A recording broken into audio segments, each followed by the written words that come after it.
Hello my dear, and welcome to our 5 minutes with Ekaterina vlog about Dnipro, the central Ukraine. And probably you already know what happened in Dnipro, and the terrible news came from Kiev. So basically what happened, Russians started to bomb peaceful Ukrainian citizens.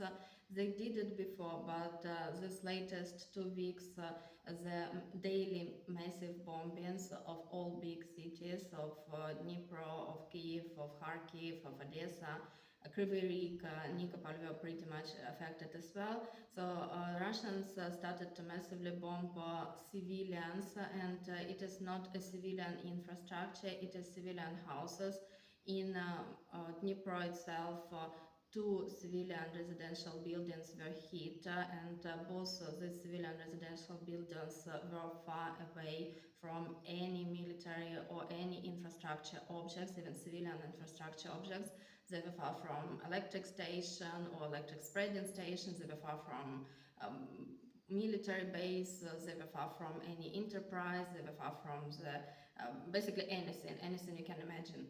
And that means that Russians were targeting civilian buildings, and that was my suspect, but regretfully I got the proof of it when Russians with a highly precise rocket called Ha-101, they hit the children's hospital called Okhmadit, which is the protection of mother and the child, and this is the biggest children's hospital in Ukraine, where they treat children with cancer, where they do operations on open heart, where basically a lot of children just go routinely. And at that moment, when the rocket hit the building, it was a daytime, and there were 3 operations ongoing, and one child is a baby. They have the dust in their body inside because the body was already opened. 2 people died in hospital in Okhmadit itself, and many more have the consequence of the bombings. They were wounded, and at the same day Russians hit another hospital in Kiev, and they hit the residential building in Kiev, and all of this was done by precise rockets, and we have the evidence that they were targeting specifically these buildings. They were not targeting the military objects, so they did target hospitals.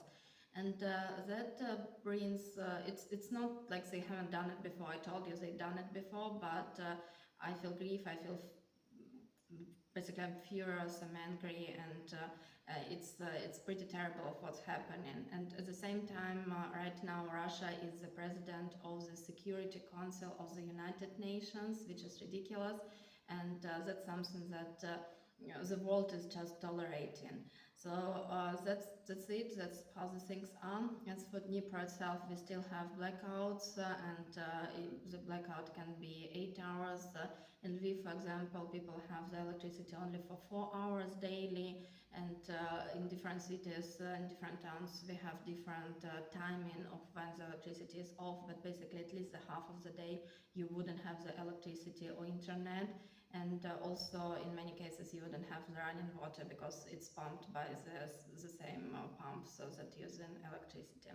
So it's fear, it's a constant air alarms, and we have alarms like 3 hours in a row, 6 hours in a row, so it's pretty terrible. Air siren, then bombings and the electricity outages, and people are pretty angry and scared, and basically what Russians are doing now is just below the understanding. It's not even animal behavior. So that's it, that's what's happening. Thank you so much for your support, thank you for staying with us. Please remind your friends, remind people whom you know that the war is not over yet, because a lot of people abroad, they just forgotten that the war is ongoing. So please talk to your friends, talk about what happened in Okhmadit, talk about what's happening in Dnipro. Don't forget about Ukraine, it's very important for all of us. Thank you for your support, thank you for watching, and I hope to meet you very soon under much better circumstances. Goodbye for now.